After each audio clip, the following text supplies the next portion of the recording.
The High Court has ruled. The impeachment stands. So what next for Rigathi Gachagua? Let me lay it out clearly, because the next 12 months of his political and legal journey will be the most consequential of his life. Legally, the Court of Appeal is next. Gachagua's lawyers have already signaled the appeal, and the Keisha 50 million damages award the High Court gave him is not just compensation. It is ammunition.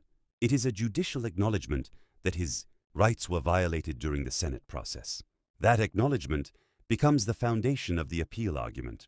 The Court of Appeal will be asked one central question: can an impeachment that violated a person's constitutional right to a fair hearing be allowed to stand simply because Parliament had the authority to conduct it? That is a genuinely difficult constitutional question that reasonable judges could answer differently from how the High Court answered it. Politically, this is where it gets interesting. The ruling does not weaken Gachagua politically. It may actually strengthen him. Here is why. His supporters in Mount Kenya were never going to accept any court ruling that upheld the impeachment as legitimate.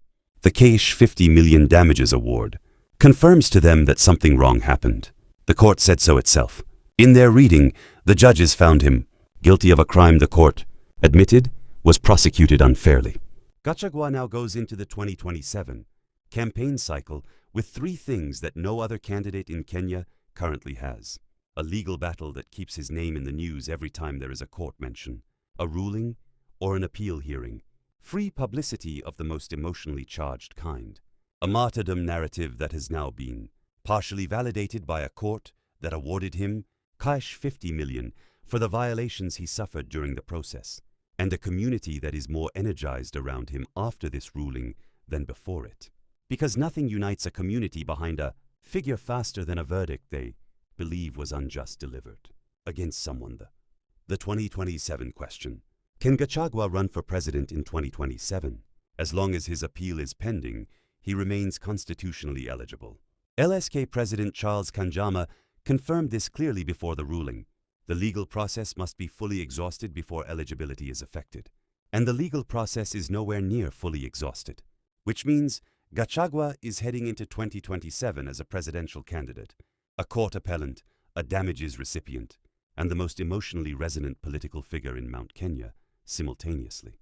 Every serious 2027 presidential contender is watching this ruling carefully, because the question they are all asking is not whether Gachagua won or lost in court.